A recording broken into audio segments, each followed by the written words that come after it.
ইসকনের যারে ধরছে তার নাম কি?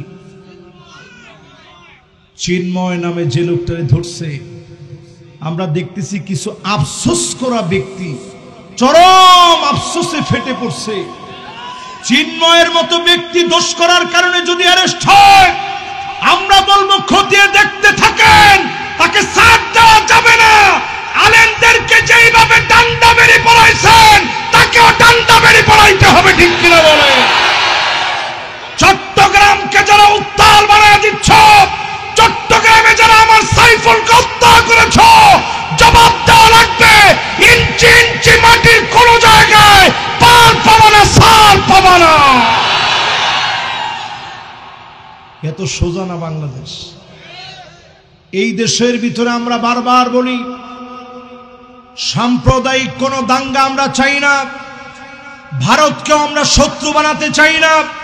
কিন্তু আমার মসজিদের ভিতরে যারা তোমরা হাত দিয়েছ, 92% মুসলমানের দেশে